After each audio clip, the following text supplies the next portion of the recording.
Hello friends, I am advocate Gaurav Shukla और आपका स्वागत है मेरे चैनल कानून और आप में। फ्रेंड्स, जो लोग मुझे फॉलो कर रहे हैं, मेरे चैनल को सब्सक्राइब किया हुआ है, उनके पास नोटिफिकेशंस पहुंच रही होंगी और वो जान रहे होंगे कि इस समय हम लोग मैट्रिमोनियल डिस्प्यूट सीरीज के वीडियोस कर रहे हैं।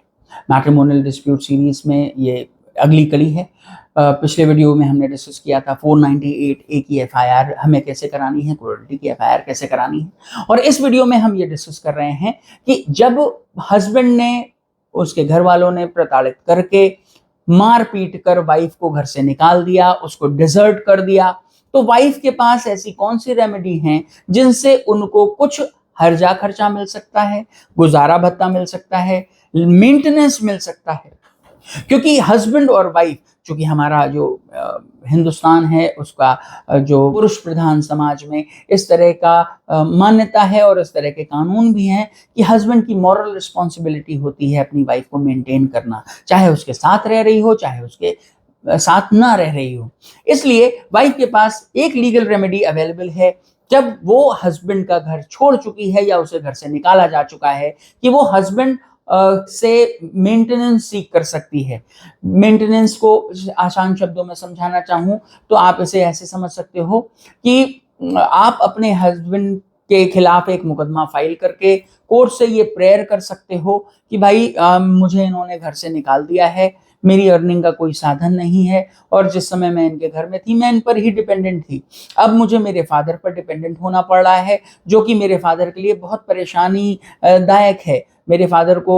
इस उम्र में ज़्यादा मेहनत करनी पड़ रही है मुझे संभालने के लिए, तो मेरे हस्बैंड से मुझे कुछ गुजारा भत्ता दिलाया जाए अपने जीवन यापन के लिए। ये बात ध्यान बहुत ज़्यादा रखना है कि अगर आप वर्किंग विमेन नहीं हैं, आप हाउस वाइफ हैं या हाउस मेकर हैं और आप कोई जॉब या बिजनेस नहीं कर रही हैं, तब तो मेंटेनेंस का केस आपके लिए सबसे ज़्यादा इंपॉर्टेंट हो जाता है। और एफआईआर लिखाने के तुरंत बाद सबसे पहले आपको यही केस फाइल करना है, जिससे कि कोर्ट में सुनवाई आरंभ हो जाए और आपको कोर्ट द्वारा कुछ ना कुछ मेंटेनेंस बंधवा दिया जाए। अब मेंटेनेंस के केस में ये ध्यान रखना बहुत जरूरी है कि आप वो सारे इंसिडेंट और डेट्स एंड इवेंट्स तो मेंशन करते ही हैं जो आपने एफआईआर में मेंशन किए थे घटना को एस्टैब्लिश करने के लिए, लेकिन इसके साथ साथ आपको मेंटेनेंस के केस में ये ध्यान रखना बहुत ज्यादा जरूरी है कि आपके हस्बैंड की जो इनकम है वो कोर्ट के सामने बहुत कैंडिडली प्रेजेंट की जाए, बहुत क्लियरली प्रेजेंट की जाए। यहां पर गोलमोल इनकम नहीं बतानी चाहिए, जैसे कि कई बार लोग कह देते हैं कि अरे उनकी इनकम 1 लाख रुपए महीना है। ये ध्यान रखिए, अगर आप इस तरीके से कोई भी एक फिगर बोल देते हो तो कोर्ट को कोई ऑब्लिगेशन ऐसा नहीं होता है कि कोर्ट किसी तरह का एविडेंस सीख करे और फिर कोर्ट अंदाजे से आपको एक कोई मेंटेनेंस बांध देती है। लेकिन अगर आप कैंडिडली एविडेंस प्रस्तुत करें, जैसे मान लीजिए आपके हस्बैंड सैलरीड हैं, उनको सैलरी मिलती है और अकाउंट में सैलरी आती है, तो किसी भी तरीके से उनकी अकाउंट डिटेल्स निकलवा लें, और सैलरी स्लिप अगर आ सकती है तो बहुत ही अच्छा, नहीं आ सकती है तो अकाउंट जिसमें सैलरी क्रेडिट हो रही है उसको आप कोर्ट के समक्ष एज एन एविडेंस प्रस्तुत करें कि नहीं भाई, इनकी 1,25,000 रुपए सैलरी है और मुझे इस 1,25,000 सैलरी इनकी मिलती है, मुझे 50,000 रुपए महीना दिलाया जाए। तो कोर्ट के पास ज्यादा अच्छे ऑप्शंस होते हैं आपको एक हाई मेंटेनेंस देने की। अगर आप वर्बली ही सिर्फ बोलेंगे और कोई एविडेंस नहीं लगाएंगे तो कोर्ट अपने विवेक से, अपने हिसाब से मेंटेनेंस बांधती है, जो कि कई बार आपको लग सकता है कि अरे ये तो बहुत कम है। इसलिए प्रूफ देना बहुत ज्यादा जरूरी है कोर्ट ऑफ लॉ में। हमें इस बात को भी ध्यान रखना है कि अगर जिस समय हमने घर छोड़ा है या जिस समय हमको मारपीट कर घर से निकाला है हमारे ससुराल में वालों ने, हमारे हस्बैंड ने, और हम अपने बच्चे के साथ घर छोड़ कर आए हैं, तो ये जरूर ध्यान रखिएगा कि मेंटेनेंस के केस में आपको अपने बच्चे को भी पार्टी बनाना है और बच्चे का मेंटेनेंस अलग से सीख करना है। इसके लिए अलग कोई मुकदमा नहीं करना पड़ेगा, आपके मुकदमे के साथ ही पार्टी नंबर 2 आपका बच्चा बन जाएगा। आपको मेंटेनेंस सीख करना है। अगर आपका बच्चा अभी बहुत छोटा है, दुधमुहा बच्चा है, तो उसके एक्सपेंसेस आपको मेंशन करने पड़ेंगे केस में कि दूध का इतना खर्च होता है, डायपर्स का इतना खर्च होता है, इनको खाना खिलाने का या जो भी और एक्सपेंसेस होते हैं, क्लोथिंग का, वो मेडिसिन का, वो सब आपको मेंशन करने हैं। अगर बिल्स आप लगा सकते हो तो बहुत अच्छा है। कोर्ट को एक ओवरव्यू मिल जाएगा, कोर्ट को एक पर्सपेक्टिव मिल जाएगा कि इतना खर्चा है महीने का, तो इतना इनको बांध दिया जाए तो इनकी जीवन यापन ठीक से हो सकता है। अगर बच्चा स्कूल में पढ़ता है तो आपके लिए बहुत इंपॉर्टेंट हो जाता है कि आप स्कूल की फीस की रिसीप्ट्स लगाएं, एडमिशन फीस अगर कोई पढ़ रही है वो लगाएं, बुक्स का खर्चा लगाएं, शूज का खर्चा लगाएं, स्कूल ड्रेस का खर्चा लगाएं। वो सारे बिल्स आप कोर्ट के समक्ष संलग्न करें, एनेक्स करें, जिससे कि कोर्ट को एक ओवरव्यू मिल पाए कि इतना इनका खर्चा है तो मिनिमम इनको इतना खर्चा देना ही सही रहेगा, जिससे कि आपका खर्चा बनने के बाद आपको ये लगे ना कि अरे मेरा खर्चा तो बड़ा कम बंध गया, इसमें मैं क्या ही करूंगी, ना ही बंधता तो अच्छा था। ये भी आपको ध्यान देना है कि अगर हस्बैंड आपके सैलरीड नहीं है या कोई बिजनेस कर रहे हैं, तो बिजनेस कर रहे हैं तो कोशिश करें कि उनका ITR आपको मिल पाए। ITR लगाने से कोर्ट को उनकी इनकम, जो ईयरली इनकम है, उसका अंदाजा लग जाता है, और ईयरली इनकम सामने होने से कोर्ट बड़े आसानी से ये कन्फिगर कर पाती है कि कितना मेंटेनेंस बांधना उचित होगा। कई बार ऐसा होता है कि हस्बैंड्स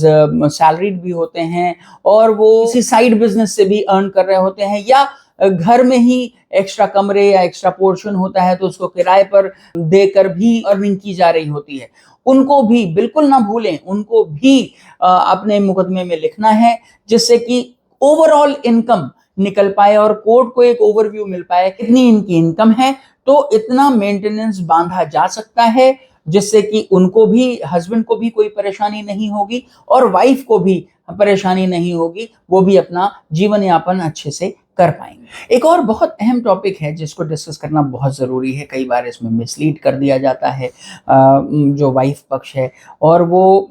चूंकि उस समय वो डेस्परेट होते हैं, मेंटेनेंस लेना होता है, इसलिए वो इस पर ध्यान नहीं देते हैं। कोर्ट में बिल्कुल झूठ ना बोलें। अगर आप वर्किंग हैं और आप कुछ अर्न कर रही हैं तो आपको वो कोर्ट को बताना ज़रूरी है। अगर आप नहीं बताओगे और आगे चल के इस तरह का कोई प्रूफ आपके हस्बैंड कोर्ट में ले आए कि नहीं ये तो अर्निंग थी और इन्होंने गलत बोल दिया कि ये कोई व्यवसाय नहीं करती हैं, कोई अर्निंग इनकी नहीं है, तो अननेसेसरी आपका जो केस है मेंटेनेंस का वो कमज़ोर पड़ेगा। और कमज़ोर होने के बाद एक बार कोर्ट ने उस पर अपना व्यू पॉइंट बना लिया, अप्लाई कर लिया अपना माइंड, तो फिर कोर्ट आपकी तरफ से थोड़ा सा विमुख हो, क्योंकि कोई भी कोर्ट इस बात को कभी अप्रिशिएट नहीं करती है कि कोई भी लिटिगेंट कोर्ट में झूठ बोले या गलत तथ्यों पर अपना मुकदमा फाइल करे। इसलिए बिल्कुल झूठ ना बोलें, सही बात बता दें। और फिर भी कोर्ट को ऐसा नहीं है कि अगर आप अर्निंग है तो बिल्कुल मेंटेनेंस बंधेगा ही नहीं। ये एक भ्रांति है समाज में कि नहीं आप ये बिल्कुल मत दिखाइएगा कि आप अर्न कर रही है, नहीं तो कोई भी मेंटेनेंस आपको नहीं बंधेगा। अगर वो जो आप अर्न कर रहे हो आपके जीवन यापन के लिए बिल्कुल अप्रोप्रिएट नहीं है तो कोर्ट डेफिनेटली, क्योंकि हस्बैंड की मॉरल रिस्पॉन्सिबिलिटी होती है वाइफ को मेंटेन करने की, उसे मेंशन करें। एनीवेज, अब तो ये मैंडेटरी भी हो गया है, बिकॉज हमारे ऑनरेबल सुप्रीम कोर्ट ने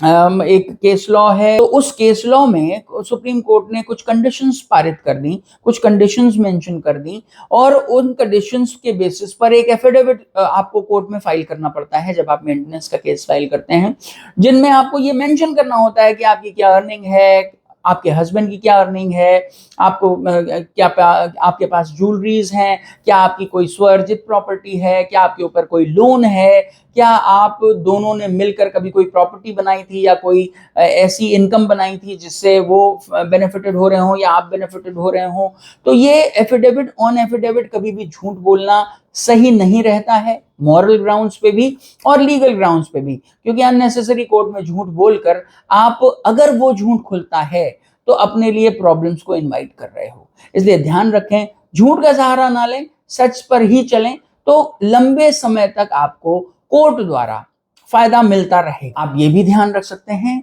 कि हस्बैंड का कोई ITR आप फाइल कर रहे हैं, ITR नहीं मिल पा रहा है, तो कोई बिजनेस है अगर, तो उस बिजनेस को GST में रजिस्टर जरूर कराया गया होगा, अब तो मैंडेटरी है। GST रजिस्ट्रेशन निकालने का प्रयास करें और GST रजिस्ट्रेशन की डिटेल निकालकर आप कोर्ट में दाखिल कर सकते हैं कि देखिए भाई ये बिजनेस कर रहे हैं और ये GST हर महीने उनको फाइल करना है। तो कोर्ट को एक ओवरव्यू मिल जाता है कि इनकम का क्या एक्सटेंट है, और कोर्ट को ये आसानी होती है कि वो ये ध्यान कर सके, असर्टन कर सके कि कितना मेंटेनेंस देना सही रहेगा वाइफ को। एक और बहुत इंपॉर्टेंट चीज़ को मैं डिस्कस करना चाहूँगा कि वाइफ्स कई बार ये मिस्टेक कर देती हैं कि वो कोई भी इंटरिम मेंटेनेंस को सीक नहीं करती हैं। अपने जो एडवोकेट हैं वो तो डेफ़िनेटली आपको, अगर मैट्रिमोनियल डिस्प्यूट के एक्सपर्ट लॉयर हैं तो वो आपको बताएँगे ही। लेकिन अगर कहीं ये बात नहीं आपको पता चली है तो इस वीडियो के माध्यम से मैं बता देना चाहता हूँ कि अपने मेंटेनेंस के केस के साथ इंटरिम मेंटेनेंस की एप्लीकेशन जरूर डालें। जब आप ये फाइल करेंगे तो इंटरिम मेंटेनेंस की एप्लीकेशन सबसे पहले डिसाइड होगी और आपको दौरान मुकदमा कुछ ना कुछ गुजारा भत्ता मिलना शुरू हो जाएगा। जिस समय आप अपने